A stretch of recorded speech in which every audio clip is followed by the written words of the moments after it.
Of the Grandville City Council, I'd like to call the meeting to order. And Marcy, would you call the roll, please? Councilmember Gelderlos. Here. Meringa. Here. Nordhook. Here. Steenstra. Truist. Here. Vanderwall. And Mayor Mas. Here. Well, you'll notice we've got two council members missing tonight, and both are out of town and have asked to be excused. So is there a motion to excuse Councilmember Tim Steenstra from tonight's meeting? So moved. Support. Motion support. Any discussion? All those in favor of approving that, please say yes. Yes. Any opposition, please say no. Also, JR is out of the country right now, and he is asked to be excused. So is there a motion to excuse JR? So moved. Support. Motion support. Any discussion? All those in favor, please say yes. Yes. Yes. Any opposition, please say no.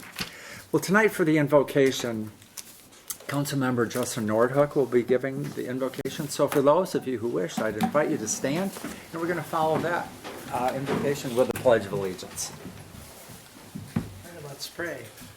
Heavenly Father, we come to you tonight on the heels of the season of Thanksgiving, and now we enter a new season in which we prepare for the greatest gift ever given to humankind. We would ask that you bless this city, bless our workers, our residents, and our volunteers. Watch over them, especially as we enter into this season of dangerous weather. We also ask that you would guide the council tonight. Be with each of us and help us to act in accordance with your will as we make decisions on behalf of all residents.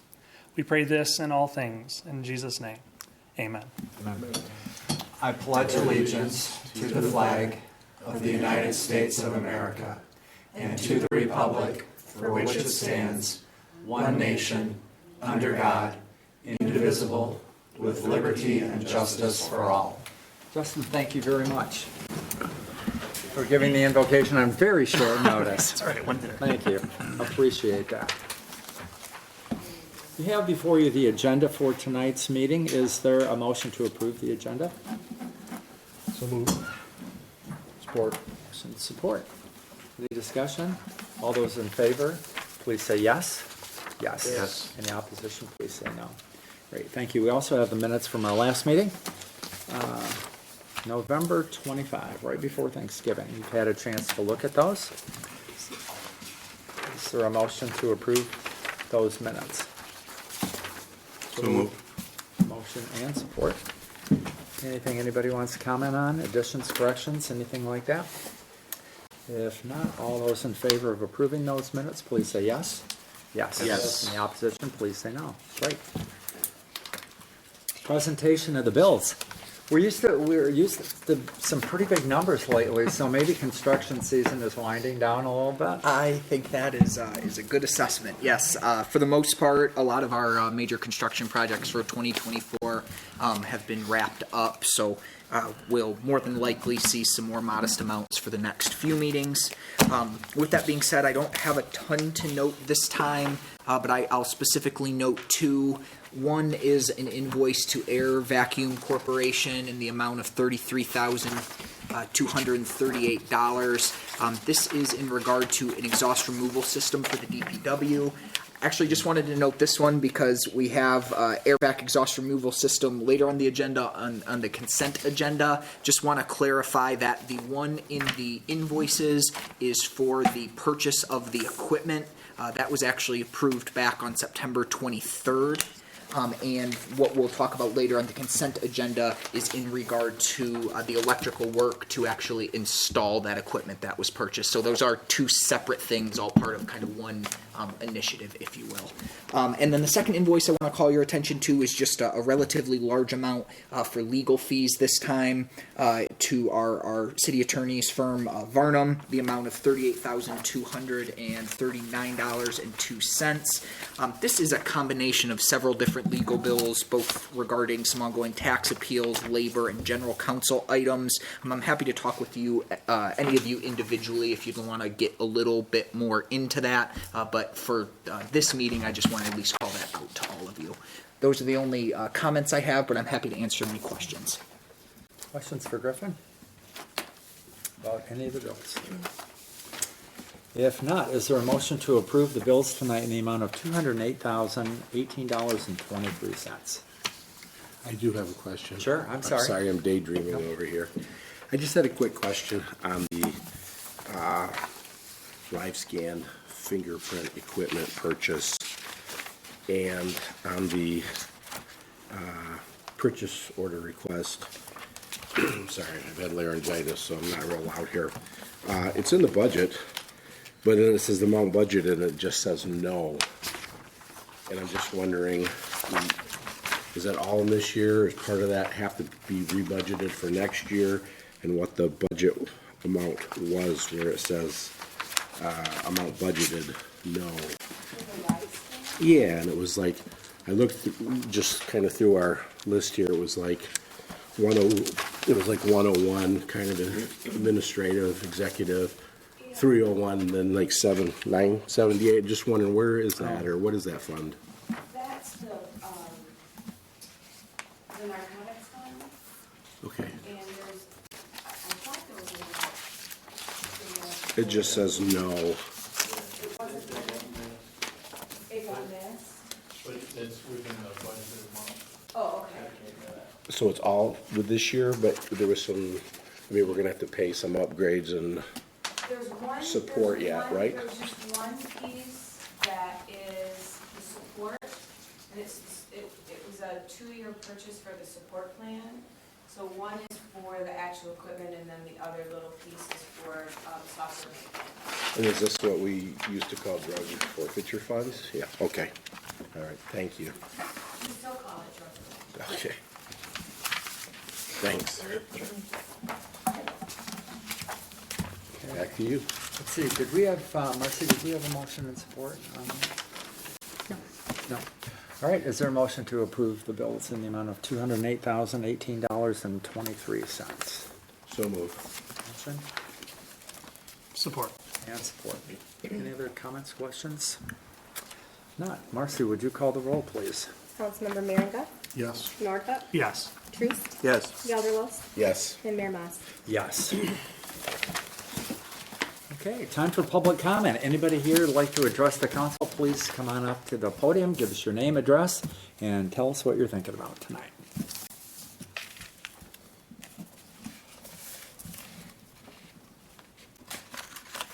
Shanita, welcome.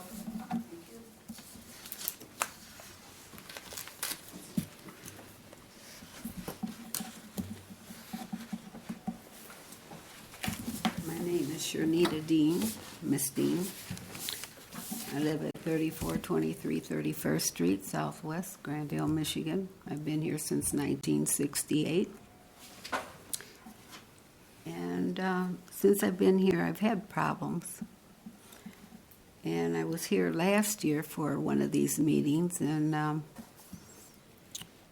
I've even been to court a couple of times concerning this, and for some reason, I just can't seem to, how do I put it, make people realize that I'm just as human as the next person.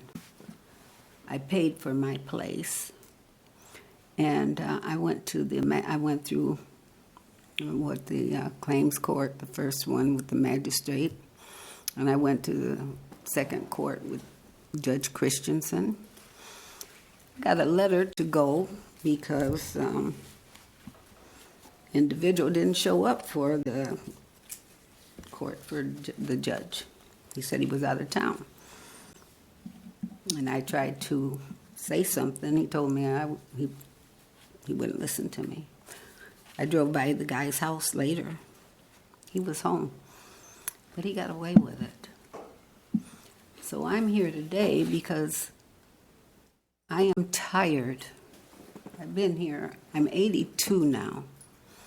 I don't bother nobody. I raised my 4 kids, grandkids. I've done my job. I don't bother anybody. But when I come to the city and the judge and everybody for help, I can't seem to get it. So today, if you have time, I would like to prove to you that everything that I said in court about this matter is the truth. I've got my receipt from when I put my fence up. Can I just ask a quick question? Is this a kind of a boundary line dispute with a neighbor, or it seems like we've talked before, so is that It what was it is? about the fact of him putting stuff on the backside of my fence. I gave you all those pictures, but you didn't give them back. I still have them. But the thing was, he claimed he put the fence up. If you'd like to see my receipt, I have my receipt. I had my survey that I paid for myself, plus I've gotten surveys from the city. They were all mine. He came to court with nothing but a deer eating some leaves off a bush, but he got away with it.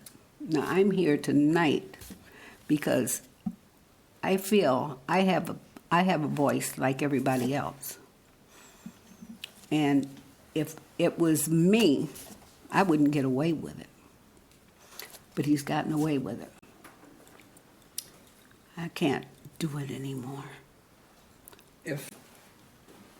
Interrupt me if I'm wrong, because I've been wrong many times in my life, and you as well. But if it's kind of a legal matter, there's really nothing that or very limited what the city can do. Now, if it's an ordinance kind of a matter, if stuff is leaning against your fence or that kind of thing, then it's maybe Wait a minute. a city. I don't know. So, Griffin? yeah, I can make a suggestion, Mayor, if it's helpful. So I've got a couple pictures, plus I've got some more pictures where he's cut the branches that fell over on his property and threw them back on my property. I do not own a saw. So how does he get away with that? So my suggestion, Sure. Mr. Mayor, Who would do be- I go to? So, Who so do I go to? my suggestion, Ms. Dean, we just met for the first time a few minutes ago. I'm brand new to my role. I think it'd be best if maybe you and I sit down at some point and you can explain to me a little bit more about what's going on, and then I can try to help figure out if there's anything we can do on the code enforcement side to help. Okay. But you are correct in stating that, once something's gone to court, the city, as our organization, really doesn't play a role in that. The court operates independently in that sense. I can do a little bit of digging and try to do a better, try to understand where those proceedings may have ended up and try to share that information with Miss Dean to see if there's any other steps that she can take there. So I can try to help from that sense, but Okay. that's not going to be something we'll be able to solve here this evening. But you're I'm happy to meet with her Okay. and see what we can That- try that to could do to be- help. helpful. So I think you have my card from when I gave you before the meeting. If you'd like to reach out to me, I'll make time available. I can I've even go reached out there to and so many people since this has happened. sure. How come I can't get justice? I'm not sure until I That's learn what a I'm little not bit more about understanding. what's going on. I went through the legal procedures.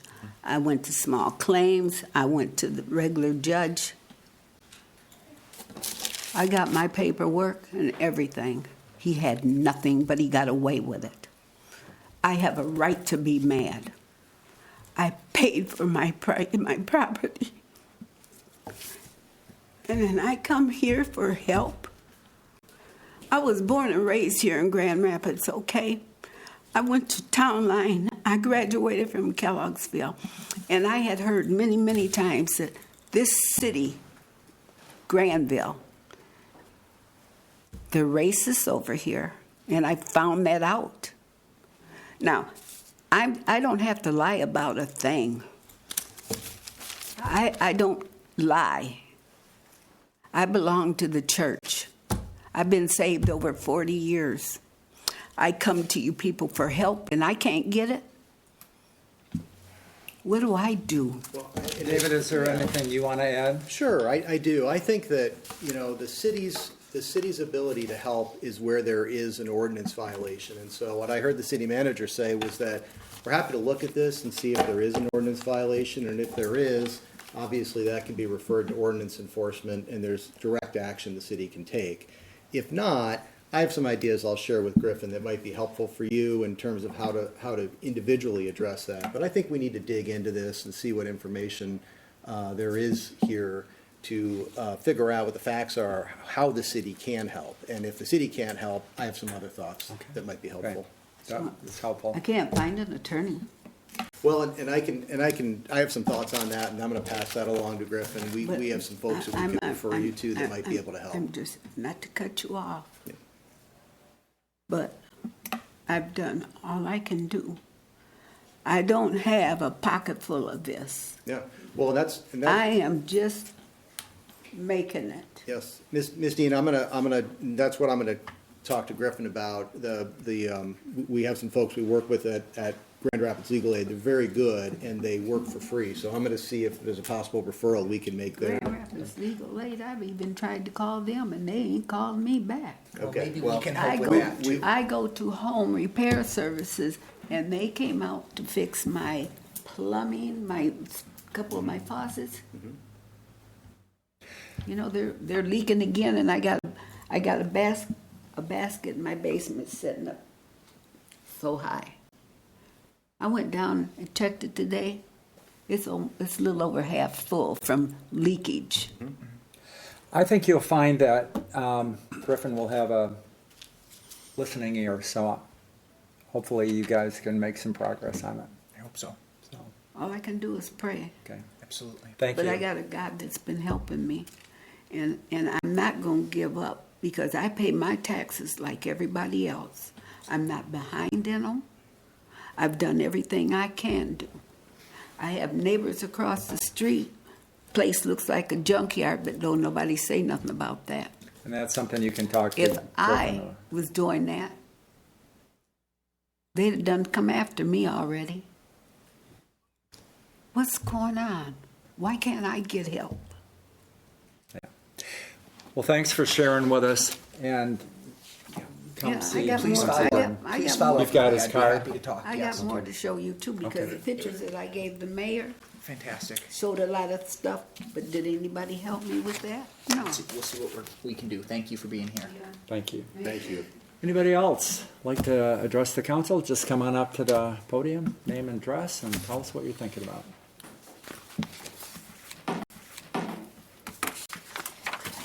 Last chance, last call. Martha, it's good to see you. Well, I see that it's your dog's birthday today too, and that you've come here, right? Yeah. Good evening. Martha Vermeulen, 4263 Indian Spring in Grandville. I always appreciate this public comment time. Thank you for allowing citizens to come and celebrate or ask for help. That's good. I wanted to just say that the celebration over the weekend exceeded the previous ones that we've had. Kudos to Teresa, to our DPW, to everyone who was involved. It shows a lot of pride in our community. Probably my most favorite festival we've ever had only happened once, and that was in Millrace Park, and that was a Halloween trail. I don't know if any of you had a chance to enjoy that. I'd actually talked with Teresa about some ideas I had, and of course, being Teresa, she made it into something very incredibly marvelous. And Millrace Park was the perfect place for it because it's a quiet place. It's kind of got its own magic. So if you didn't get a chance, Griffin, you didn't get a chance to see this. We actually had horse-drawn carriages going through the park, which was amazingly lit up for Halloween, which is one of my favorite holidays. So I just wanted to mention, speaking of Millrace Park, I appreciate the work that the Parks Department has done in planning. We have beautiful parks here, and I use them a lot. But I'm hoping, and I know there's public comments, so of course I will send this in more detail. But what I found is that we have lots of opportunities for families and children, and that's wonderful. That's what parks are really all about. But Millrace is very unique in that it's quiet. It's been called undeveloped, underused. But you know, you can always find a parking space there. Dog lovers love it. I've talked to several people who use it a lot, and they've said the same thing. It would be really wonderful just to keep this, which is really a giant floodplain, actually, for Bug Creek, which, of course, to me is the playground there. Wouldn't it be wonderful just to keep it low-key? Maybe no playground, maybe a pavilion, but I'd love to see lots of native trees, native plants there, because that would help reduce the flooding, and it also would reduce cost for mowing and things like that. So anyway, I just wanted to say thank you to the city, to everyone who makes all these wonderful events, and our city's so beautiful, and something to be very proud of. Thanks. Great. Thank you, Martha. So we're going to have set a public hearing on the Park and Rec Master Plan. And I'd like to talk to you, too, about the property on the south side across from the cemetery, which is kind of in my backyard. And the city has acquired some additional property within the last couple of years there. So we can talk about that as well. Thank you. Anybody else like to address the council? Chris, anything tonight? We've got two Chris's right there. All right. Next item on the agenda, under ordinances and resolutions, we have three zoning ordinances that we've already introduced, and so the request then tonight is to adopt them. So, Chris, you want to give us some background, or I know you got a memo, kind of a follow-up on that as well. Yeah, sure, and we can take them one at a time. I don't know if the council's going to vote separately or what the plan is on that, but the first one is the commercial district parking. This is a fairly simple amendment that changes the parking standards in our commercial districts from being based on gross floor area, which is the entire building, to gross leasable area, which is the amount of the building that is actually monetizable by the landlord. So it subtracts out bathrooms and hallways and things like that. This has the effect of reducing the minimum parking requirement across the board, basically, in our commercial districts, which we're hoping will allow small business owners, et cetera, to have a little more creativity with their site. But the most immediate effect will be to allow Rivertown Mall to take down their parking deck without being in zoning violation. So while this is not explicitly for them, it stands to benefit them quite a bit as the ownership group there moves forward with investing in the mall's future. Questions for Chris about this ordinance? It seems to make sense to base parking on leasable space rather you can than use. yeah. Okay, is there a motion to remove proposed ordinance 24-009 from the table? So moved. Support. All those in favor, please say, any discussion about that? Otherwise, all those in favor of removing from the table, please say yes. Yes. Yes. Any opposition, please say no. Okay. Any comments, questions? Griffin, anything? Is there a motion to adopt ordinance number 24-009? It's an ordinance to amend Article 8 of the zoning ordinance of 2021 regarding commercial district parking requirements. So moved. Support. Motion support. Any other comments, questions? Marcy, would you call the roll, please? Councilmember Nordhook, Yes. Troost, Yes. Gelderlos, Yes. Meringa, Yes. and Mayor Mas. Yes. The second one is a little bit more intricate. It's a series of amendments to the form-based code to address concerns that have come up from the DDA and the Planning Commission and Matt and Griffin and myself as we work with developers who want to invest in the downtown area. I'm not going to hit every line, though obviously we can discuss any particular concerns that council may have, but I will hit the highlights here.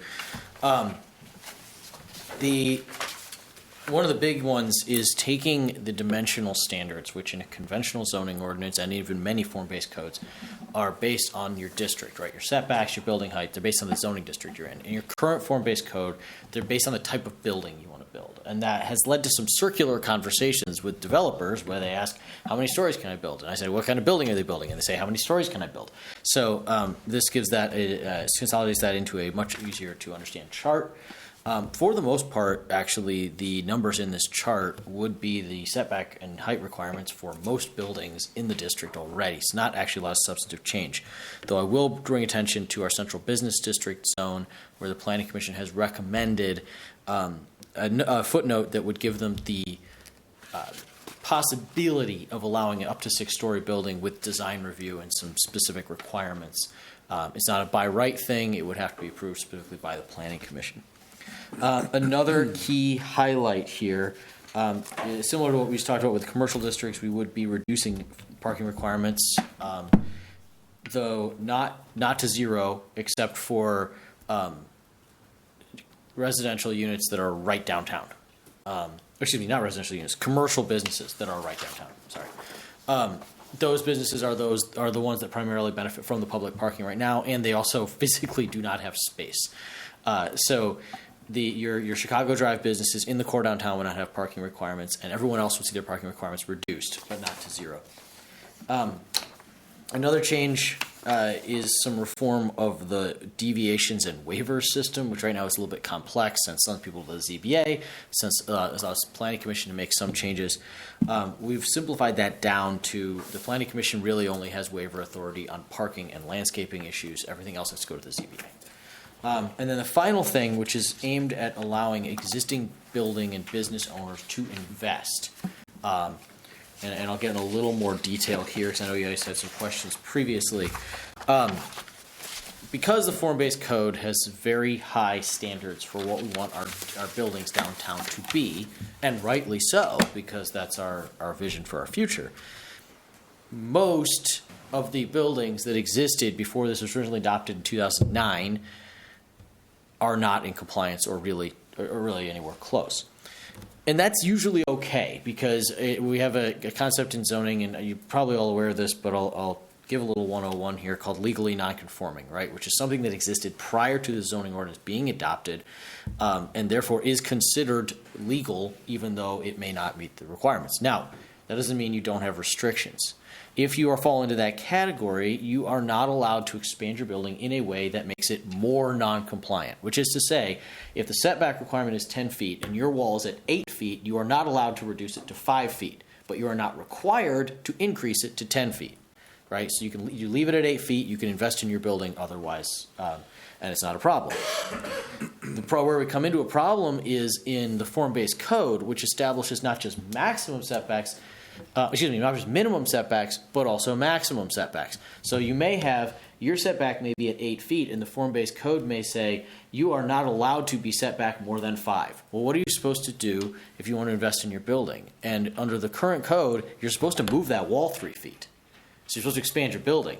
So this dramatically increases the cost to renovating a building in the form-based code area. There are also rules like increasing number of windows, even in some cases, adding a second story is required. And so the purpose of this provision is to allow these buildings to be invested in without having to come into full compliance, but still providing some standards that move them closer to what we want our downtown to be.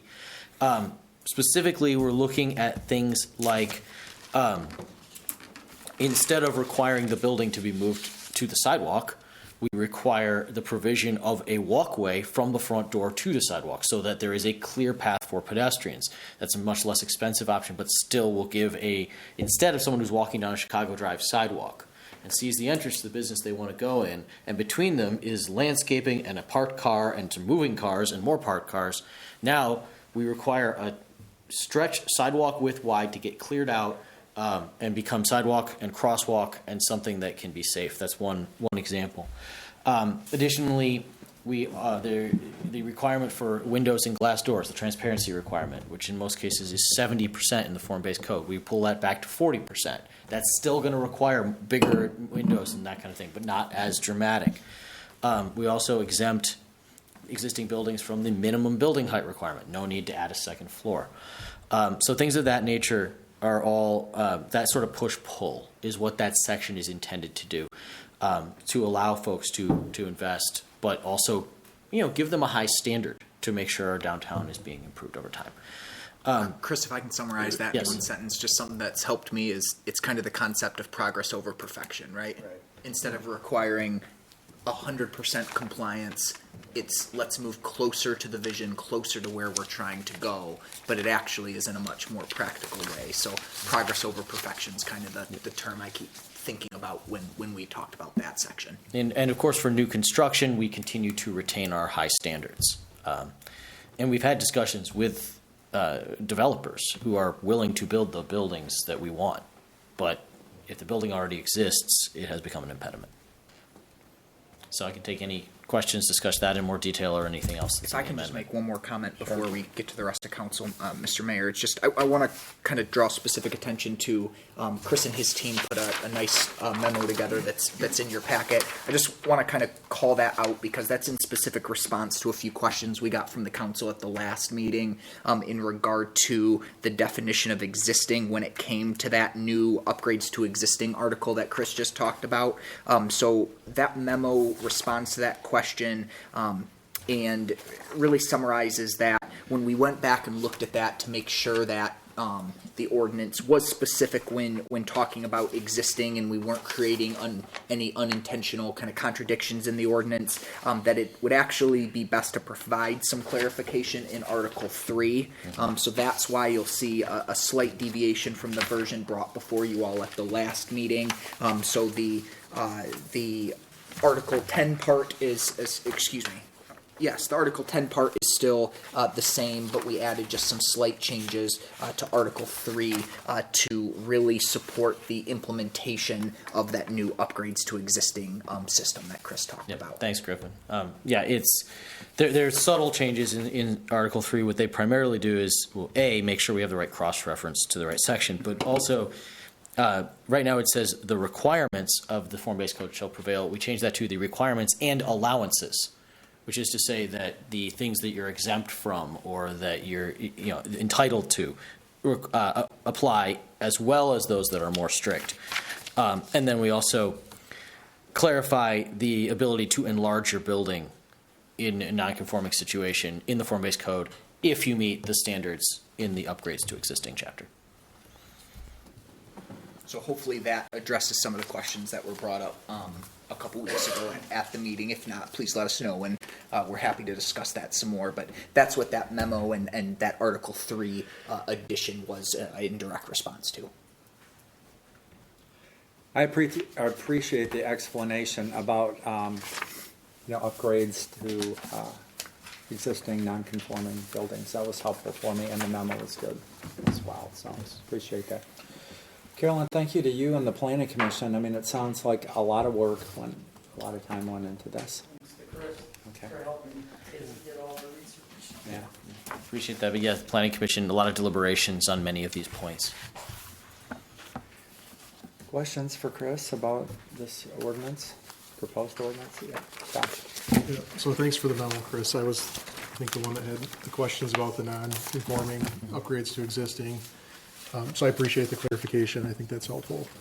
Do you feel that making these additions and clarifications would kind of close any potential loophole that someone might try to take advantage of? And I want to say I am for flexibility and, the progress over perfection like Griffin was saying, but what I would want to avoid is somebody using an existing non-conforming building to build additional non-conforming upgrades and then tear down the original, and now we have a new non-conforming that they're going to add on to. Would we ever include any kind of requirement to say X% of the existing building must stay intact? Must stay intact. That's an interesting point, and we don't have anything in there. Versus just using it as a vehicle to sort of continue to be non-conforming and perpetuate that. And we don't have anything in there specifically about that.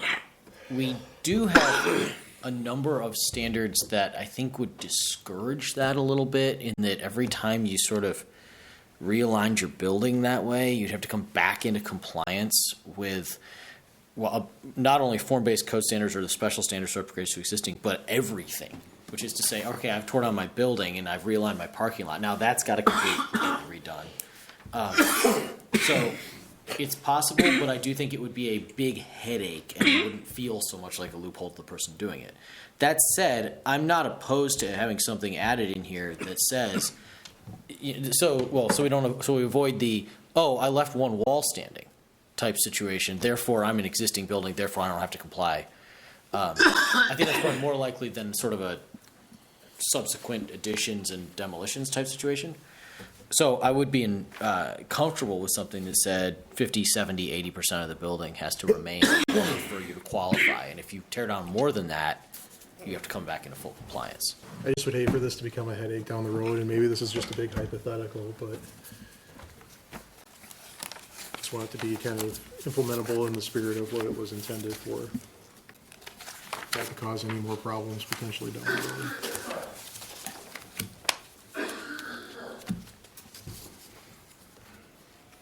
Just a thought. I don't know what anybody else thinks about it, or if there's a planning zoning standard that has been used other places with any percentages like that, or. So right now, there's a 25% threshold in the current ordinance that 25% expansion kicks in many of the form-based code rules. That's been removed for flexibility purposes, but it could be brought back in a different form, which is to say you can't remove more than 25% of the building and still get this, these protections. Well, I think mostly where this applies is where we've got a building that, so in some of these districts, we're trying to create a street wall with an attractive line of buildings so people can walk along the street in the central business district and shop, look in windows, create that sort of nice environment. And so, as I understand it, the problem is we've got not a minimum setback, like you normally have. Your house has to be set back so far from the street, but we got this maximum setback so that the building can't be set back further than a certain distance. And we've got people that want to essentially add on to their building or make their building more conforming in some certain way, but they don't want to, they maybe don't want to bring their building all the way to the street, which is sort of the perfect is the enemy of the good concept. And so if we've got a large parking field in front of a building and someone's going to expand closer to the street and make it better, we don't want to stop them from doing that or stop them from investing by telling them, well, you have to get rid of 100% of your parking. We want to get better. If somebody then does that and removes another area from their building, demolishes another area in their building that to make the building smaller, I don't know that that's a problem necessarily. If there was going to be an addition that would result in a further encroachment someplace, then that would be subject to whatever the current zoning rules are at the time. That is, it'd have to be becoming more consistent rather than less consistent, or you couldn't do it. So I don't know. I mean, I guess I'm trying to think through a scenario where this would occur and really allow somebody to take advantage of the code. And maybe there's an example, but I'm not sure exactly what that is. We could add specific language saying any demolition must be either in compliance or must make the building more compliant than it was before, or something like that. So you can't go in sort of the wrong direction with the demolition, because I do think that if you have a building, that's an interesting point, because you had a building here and we're on our Chicago Drive street front and we really want this building closer, and the property owner is willing to expand and then demolish, so you end up with a building that's the same size, it's just been moved. Maybe I don't think that's that's not necessarily a problem, because it's become more conforming. Right. So I wouldn't. I think maybe that's one option, is to say any demolition must make you more conforming, and then we have a rule that we can enforce if somebody is sort of acting in bad faith. I don't know if that satisfies your concern. Yeah, I mean, I just wanted to bring it up as, this could potentially be an issue if somebody was trying to kind of work through the system here. Mm-hmm. you know, So if council Counter to the wants to intent. add that before voting, I think that would be appropriate.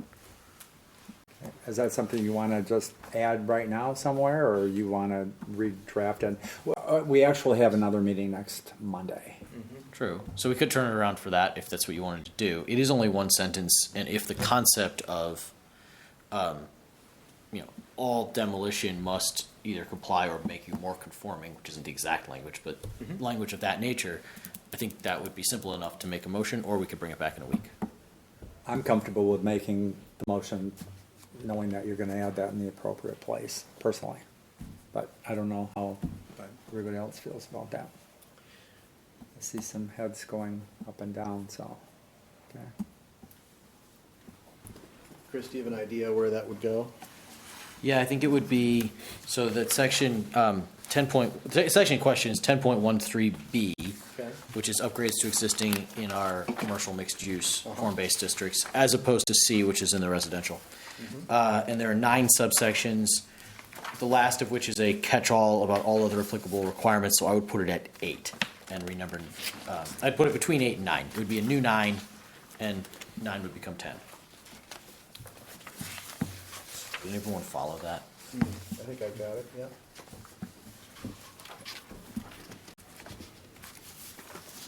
So 10.13B, a new 9, and then 9 we renumbered as 10. And what do you think 9 would read? Let me get the language a little bit better here. We're going to approve it tonight, I just yeah. want to kind of understand what we're going to do. Yeah, I just speak as if I'm writing this. Any demolition must comply with all applicable zoning regulations, or in the case of a non-conforming structure, bring the structure closer to conformity. Does that work? good wordsmithing on the fly. Do my best there. Is there a motion to remove ordinance number 24-10 from the table? So moved. Support. Support. Any discussion? All those in favor, please say yes. Yes. Yes. Any opposition, please say no. Now is there a motion to adopt ordinance number 24-10 as recently amended? So moved. Support. Motion and support. Okay. Any final comments, questions? Thanks for indulging me. Of course. No, good. Thank Good you. catch. Thanks for the comments, John. Okay. Motion support. Marcy, would you call the roll, please? Councilmember Truce. Yes. Gelderlos. Yes. Merringa. Yes. Nordhook. Yes. And Mayor Mas. Yes. Landscaping and exterior lighting. Sure. This is a topic that came up to the Planning Commission over the summer because the several site plan applications that came in front of the Planning Commission in a row had to be referred to the ZBA for variances because of landscaping. It was simply not possible to fit the required landscape plantings in the spaces they were supposed to go. This happened several times in a row, so the Planning Commission sort of investigated whether the landscape ordinance was, frankly, requiring more landscaping as necessary. The specific amendments that they recommended to you, one is to combine sections 16.04 and 16.06, at least in spirit. Those sections are landscaping and required setbacks and buffer yards, which is to say they're both about landscaping between you and your neighbor. And because there were two of those sections, they were either duplicative or they were creating astronomical requirements. And the other change here is to be more specific about the relationship between land uses, where if you have a commercial or industrial use next to residential, that commercial or industrial use should be providing significant landscaping to buffer from negative effects. But if we're a residential next to residential use, the landscaping requirement should be minimal or even none. And there are also some moments where you're maybe in the middle. We had actually quite a bit of discussion about home-based daycares at the Planning Commission and whether that is a commercial or residential use, and came to the conclusion that they should be in a middle ground that has to provide a half landscaping standard.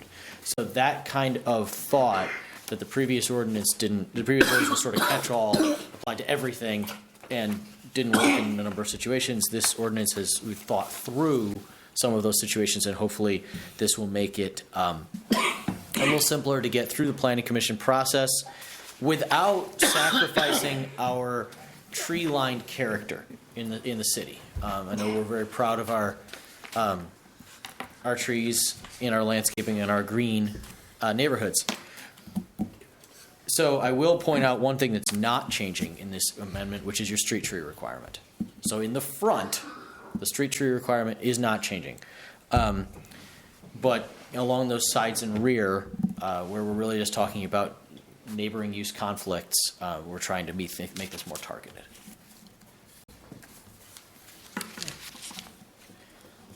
Any questions for Chris about the landscape and exterior lighting ordinance?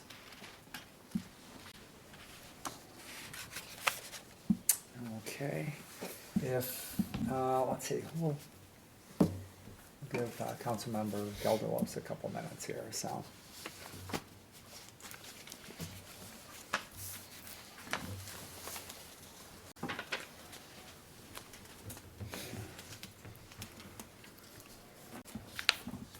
And Chris, I'll say, I think, this change makes a lot of sense to me to have, where you have two similar uses next to each other, not requiring a bunch of buffering between the uses. I ran into a situation recently where we had a fast food restaurant on one parcel and a fast food restaurant on another parcel, and they had drive-through lanes that were on the same side of the building, and there was a requirement for a ton of buffering between the two drive-through lanes, and I kind of thought, what are we really buffering here? We're buffering people from one car, from people in the other car, and it didn't seem really like it made a lot of sense. Yeah, so. I think the one that really kind of pushed the Planning Commission on this was we were going to have to require Borgman Ford to buffer their new car area from their used car area. Right. And it was that kind of, Right. well, that's not what tree planting requirements are for. Right. So I think this is a good practical change that's good for people that want to develop, but it doesn't provide really limitations on buffering where it's appropriate. For example, between a commercial use and a residential use. So I think it's a good change. It's also noteworthy that, just because we are reducing or removing the requirement for landscaping doesn't mean that the property owner cannot choose to add landscaping on their own. Yes. We're obviously, I think, supportive of landscaping and trees and kind of the elements that they bring, but there is a practical kind of nature to it, as the city attorney mentioned. And again, we're keeping our street tree requirement, we're keeping our parking lot landscaping requirements, requirement for parking lot islands and that kind of thing. That's all staying. And yeah, I mean, we've had a number of reports to the Planning Commission that have said so the property owner is proposing X number of trees, and we need X plus 15. Not that they're proposing 0, and so it was that kind of those conversations happening too often. I'm going to just take a short break. Sure. Okay. I think Councilmember Gelderlos will be in the room, but we'll back for a bit. Is there a motion to remove or proposed ordinance number 24-011 from the table? So moved. Support. Motion support. Any questions? All those in favor, please say yes. Yes. Any opposition, please say no. All right, now is there a motion to adopt ordinance number 24-011 regarding landscape and exterior lighting? So moved. Motion Support. and support. Any other comments or questions? Marcy, would you call the roll, please? Councilmember Gelderlos. Yes. Meringa. Yes. Nordhook. Yes. Truce. Yes. And Mayor Mas. Yes. Thank you, Council. We Thank will you very provide much. the updated language to Marcy, and Marcy will provide us with the date these go into effect. Thank you, folks. Great. Thanks. Next item is the consent agenda, and approval would be in the best interest of the city because we do have a couple of purchases, both of which we've talked about a little bit. One is the police department live scan fingerprint equipment request, and also in the buildings, the air vac exhaust removal system, which we talked about a little bit as well. And then we also talked about setting the public hearing for the Park and Rec Master Plan for January 13. So in addition, on the consent agenda are the police and treasurer's reports from November, minutes from the October meeting of Park and Recreation Board and the Environmental Sustainability Committee meeting minutes from November, and the Library Board minutes from November as well. So is there anything anybody wants to talk about separately or in particular on the consent agenda before we have a motion?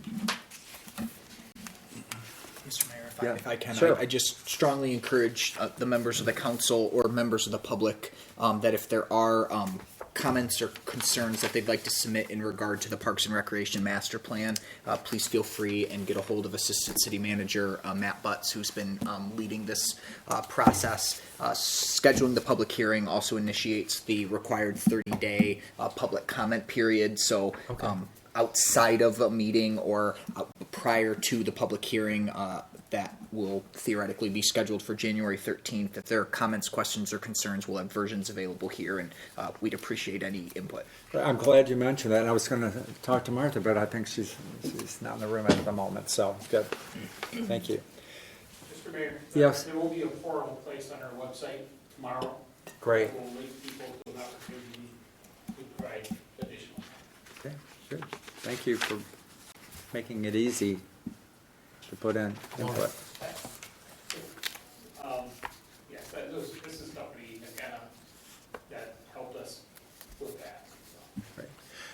Well, you know, okay, Chris is gone too, but I do remember when we first interviewed McKenna, that was the thing that really struck me. They go to where people actually are rather than having people come to them. And I think that's why we hired them to begin with. So it's good to see that they're following through and continuing with reaching out. So it's good. Yeah, so this plan will be posted online too then? Yes. The draft? Yes. Okay. So is there a motion to approve the consent agenda in the best interest of the city? So moved. Support. Motion and support. Any other comments, questions?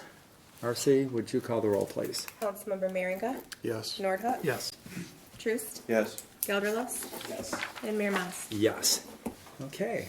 City managers report. You've got quite a few things on there tonight. Yeah, we're going to be a little busy this evening, but you know, all good things, and you know, all things that we're making progress on. But first one before you all is I don't think any of our favorite topic, but nevertheless quite important for this evening. It's a request to conduct a comprehensive rate study for the municipal water system.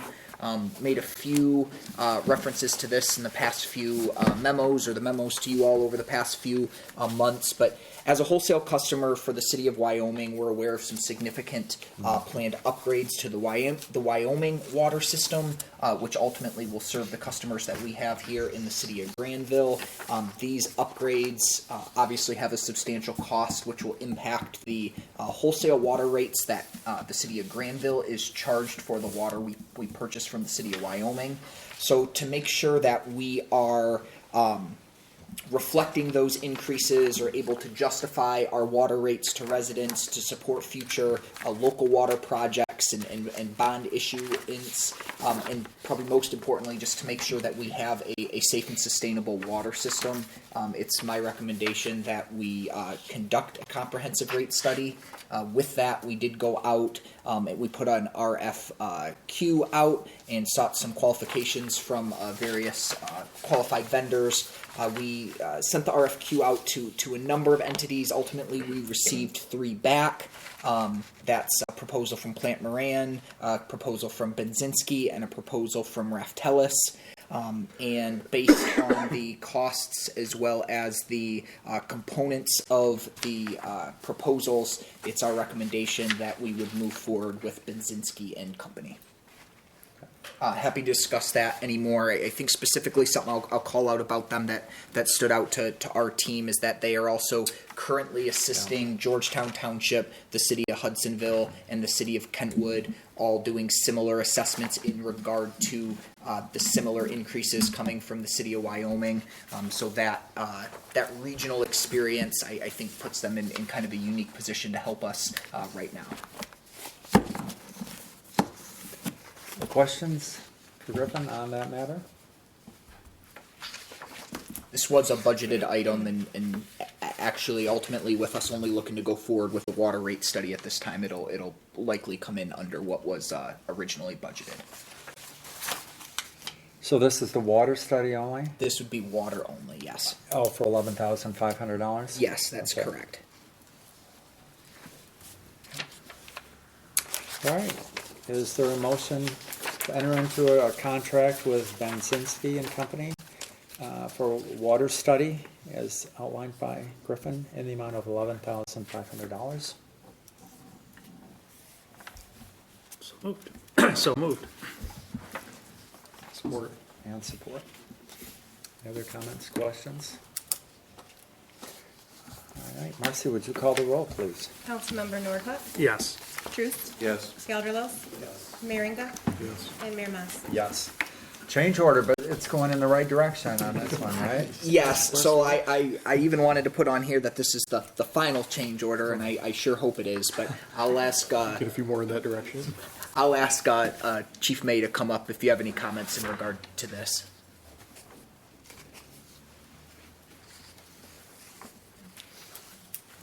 This one adds a little and subtracts a little. Yeah, but the subtraction is much larger, so it's good. Significantly. So if there's any questions, I'll be happy to take them. The addition was the small piece of roof that they had to re-engineer on the south side of our building.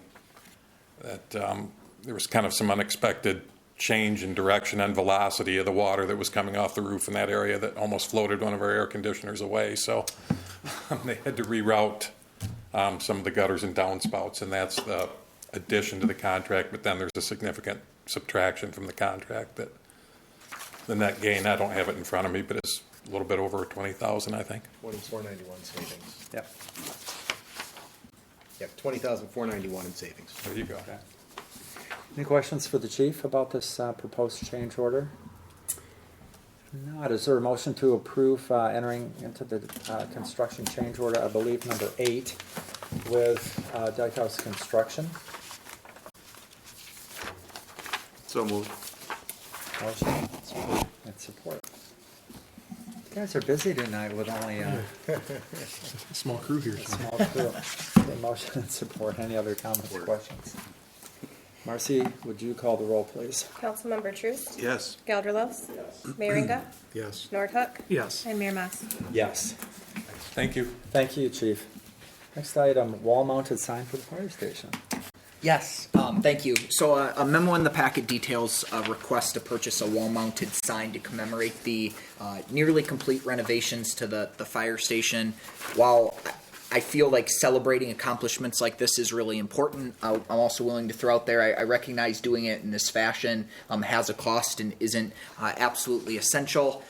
Nevertheless, I wanted to bring the request to you all and get your input on whether or not you all would like to replicate the existing plaque that is already on the fire station. It was added in 2000 when the fire station was originally built. We'd be able to replicate that and just update it with the new names of city council member, the mayor, the fire chief, and just use it as a celebration or a recognition of the substantial investment that was put into the fire station over the last year or so to ensure that it stays functional for many years to come. So with that, I did get 2 quotes. We're looking at $2,500 to $3,000. Both of these firms have been recommended by the general contractors and others we've been working with on these projects. We're confident they could do a good job. I think ultimately it's just, is this something you all would like to do to kind of wrap up this project, or would you feel better not spending the money and going without? So I'll defer to you all.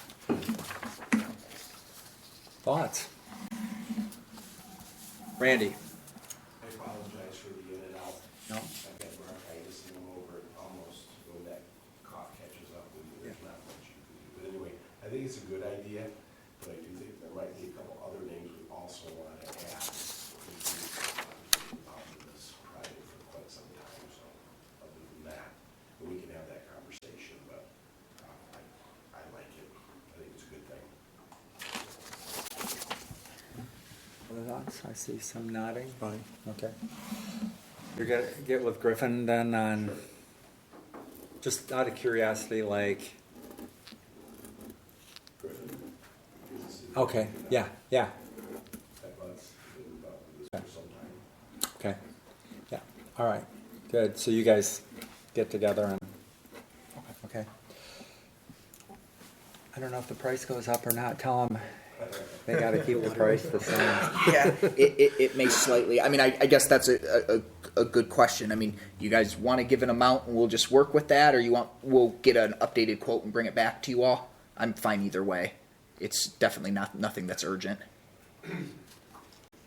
Be nice to, I guess, get it started. I would think it would be nominal, so maybe, Okay. I don't know, up to $3,000 or, I don't know. That's just a, Okay. Yeah, we can. all right, Mike just saved us 20,000, so. Okay. Okay, is there a motion to authorize Griffin to enter into a contract with Signs Now for the sign that he talked about in an amount not to exceed $3,000? In the best interest of the city, yeah.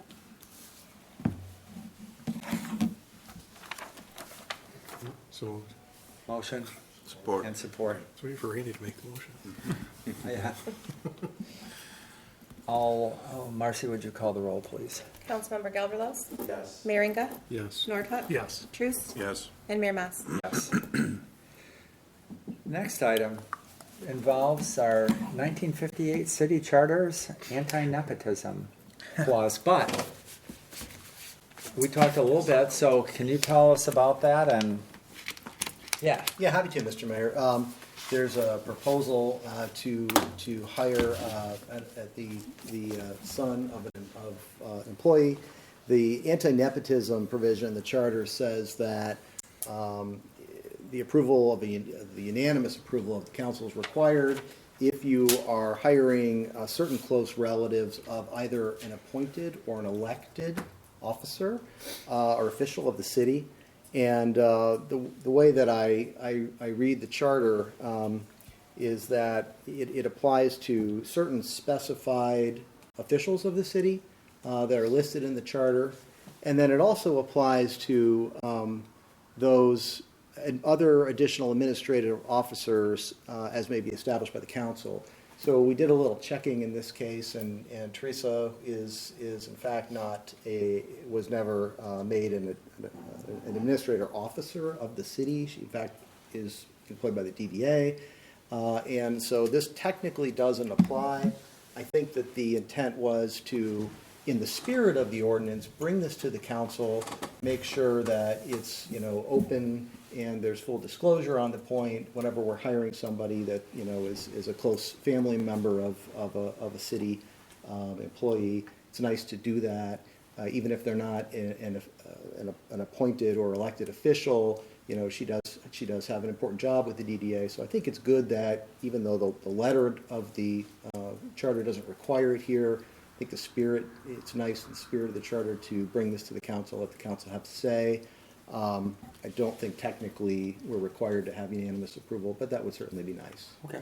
If I can, Mr. Mayor, I also just share that, my understanding is the past practice of the city of Grandville has really, whenever there's a situation where a family member of an elected or appointed official is being considered, that it gets brought to the council. I can, I did some research and we can come up 3 other examples since 2017.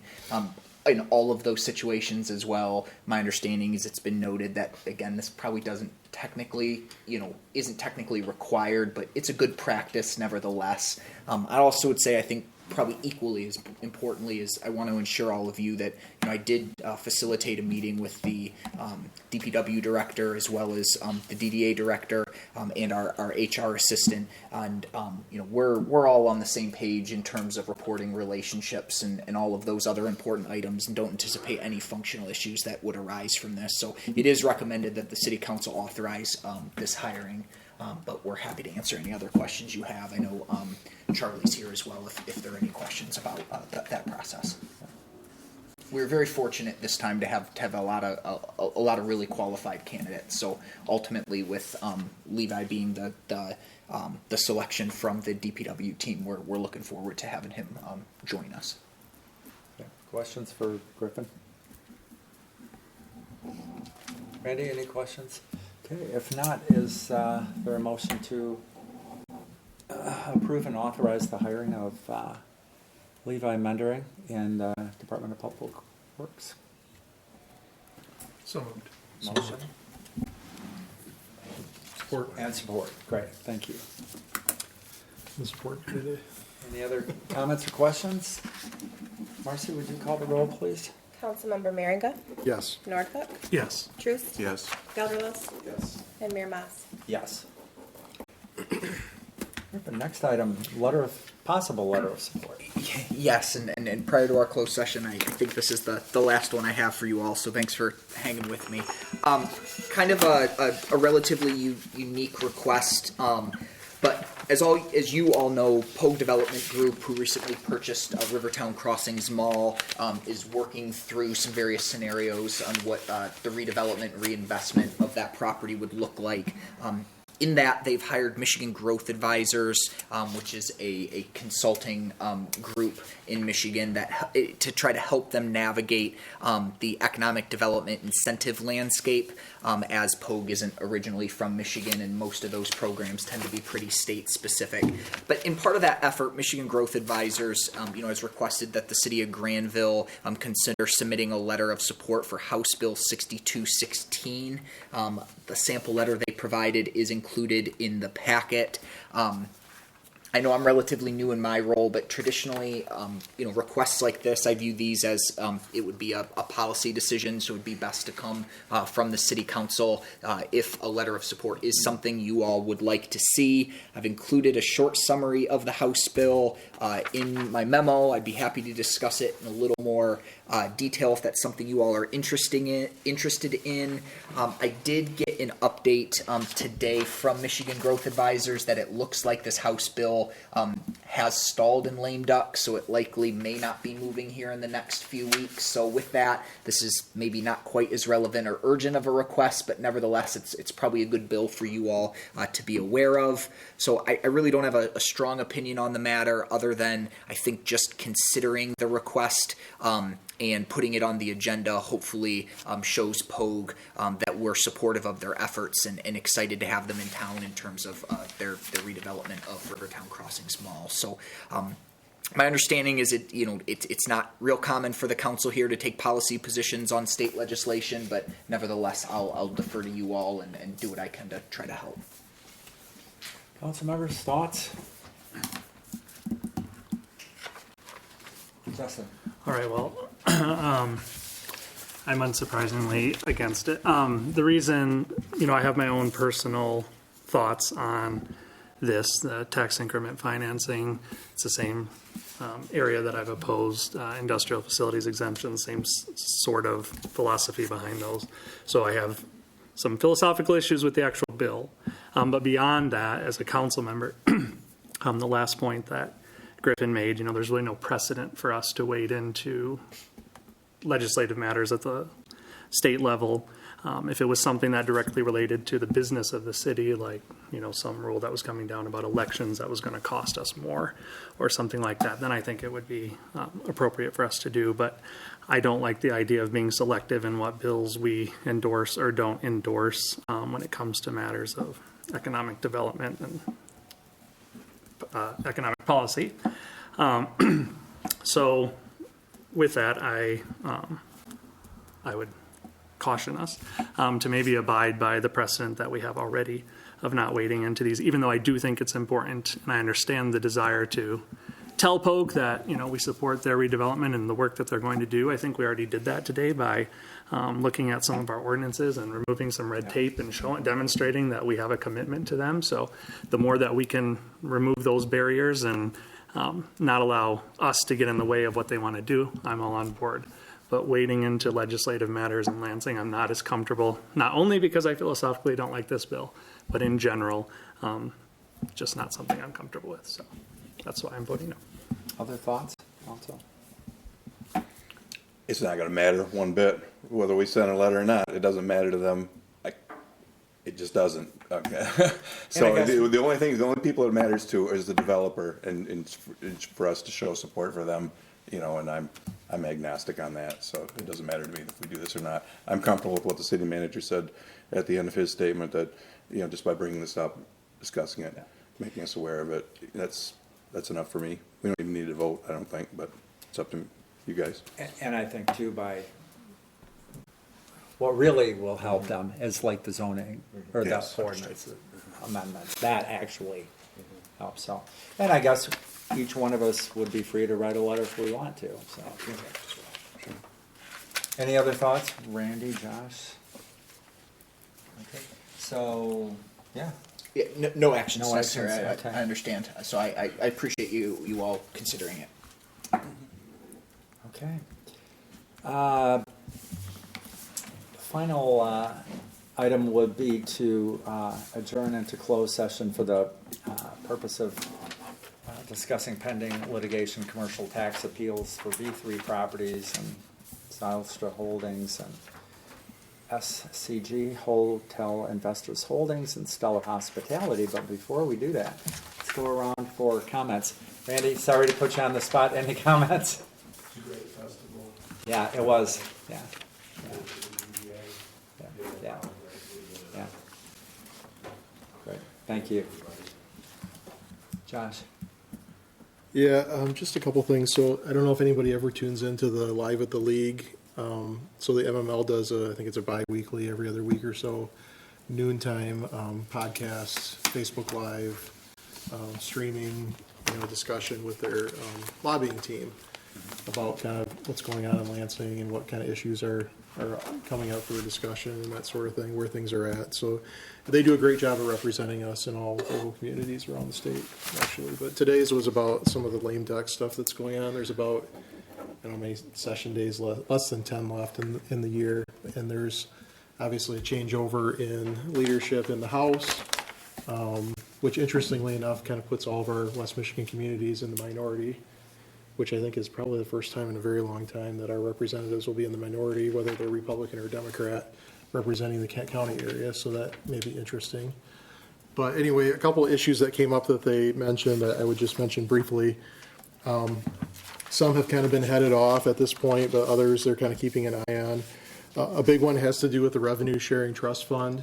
I guess so speaking of writing letters and advocating, local officials sent over 500 letters to the state legislature about, urging the legislature to adopt this and the governor to sign this Revenue Sharing Trust Fund bill, which basically protects our revenue sharing and puts it into a dedicated fund in the state budget, which is something we haven't really had before. So they're very keen on that passing. And we'll see what happens there. There's a couple others here that are perhaps a little bit concerning if they were to come up as far as the impact on local governments. One has to do with minimum staffing for police and fire, particularly, and basically kind of tying hands as far as like requiring certain minimum staffing, which is normally something that would be bargained through collective bargaining. And so there's concern about that. And the cost potentially that puts on locals if that were to be mandated versus giving locals flexibility to kind of handle staffing as they see fit or as, best meets the needs of the community. There's a couple that are about zoning, preempting zoning enabling. One has to do with prohibiting your zoning ordinance from requiring more than 1.5 parking spaces per residential unit. Another one has to do with requiring a blank site plan application form and customizing it for each zoning applicant. Another one has to do with allowing residential duplexes by right in any zoning district where a single-family dwelling is permitted. And another one has to do with revising zoning ordinance amendment protest petition requirements. So those are ones to keep an eye on because we just went through a significant revision of our zoning ordinance, and having local control and flexibility and all the things that we've been talking about is really important to us. But that could be out the door here if there's some state legislation that preempts some of that. Another one actually has to do with oath of office legislation. I think we might have mentioned that here before, but with the proposal 2 that passed a couple years ago, we're actually out of compliance with our charter because we take office the first city council meeting following the election. Going forward, if this bill passes, which it probably would, because it has to do with addressing a non-conforming issue with some local charters, we won't be able to take office here in Grandville after an election until December 1st at noon. It has to do with the requirement to be counting ballots that come in from absentees, from mail-ins, and that sort of thing. Is it 6 days after the election? You have to honor those votes. So our meeting and swearing in technically would happen before that occurred. So we're going to actually, so starting with our next city election, we'll have to make adjustments to December 1st. So those of us that are in office will get an extra month, I guess, basically before the new office holders take over. But no requirement for charter revision, though, Dave. It basically just sort of supersedes your local charter with that one. And then there's one more here that has to do with PA 152, which is our hard cap, soft cap, health insurance requirements. And that could potentially make adjustments to those maximum contributions for employees to health insurance. So just a couple of things there to kind of keep an eye on. Like I said, our legislative team in Lansing does a great job of keeping updated on those things. They have a blog that they put out when there's issues. And actually, the minimum staffing one that I mentioned was going to be coming up for a vote a couple weeks ago. And through outreach and advocacy with communities, they were able to kind of have that taken off the agenda at this point. So we'll see what happens in the next couple weeks. But it's a kind of a busy, crazy, potentially lame duck session with one party changing over to the other as far as control in the legislature, at least in the House, and we'll see what happens. So anyway, just wanted to share a couple of those things with all of you. Thanks. Justin? Yeah, I wanted to thank Griffin for this information in the packet regarding the deer data collection from Grandville. Deer are a really big issue right now as we look at maybe some hunting regulation changes and such here with overpopulation, and so I'm curious to see how this goes. I appreciate you sharing that. I also wanted to echo the comments already made about the Christmas at the Commons. It was a wonderful festival. Thank you to all of the volunteers, to Department of Public Works, police, and of course Teresa, and I say her crew, and by that I mean employees, but her family as well, because they put in a lot of hours. And so I agree with Martha that this was just a phenomenal festival that we enjoyed this year. So thank you very much to all involved. Thanks. Paul? I have nothing more to add, thanks. Okay, just a couple comments, because we're going to get together again next week. Last week, the DDA had kind of an informal meeting, and Griffin explained brownfield redevelopment processes, as well as possible commercial rehabilitation districts in the city of Grandville. So, good explanation. I kept the materials very, very nice, concise explanation of those things. Also had a very nice concert, Grandville Community Choir, yesterday afternoon. We rehearsed at the Grandville Senior Center, so thank you, City of Grandville, for letting us rehearse there now every Tuesday night. So anybody feel like singing on Tuesday night? Grandville Senior Center at 6:30, and Chris was there. They won't be singing again. They have a concert the 21st, but then they won't get regular practices until after the first year. After the first of the year, they have a Facebook page, Grandville Community Choir. So I'm sure that So nice to see you there, Chris. So now, is there a motion to adjourn to a closed session to discuss pending litigation, commercial tax appeals for V3 Properties Inc. and Silstra Holdings Incorporated, SCG Hotel Investor Holdings, and Stellar Hospitality? So moved. Support. Motion support. Marcy, would you call the roll, please? Councilmember Norhuck. Yes. Truce. Yes. Galverlos. Yes. Merringa. Yes. And Mayor Mas. Yes. Okay, so we'll stay in here. So, guests, thank you very much for being with us.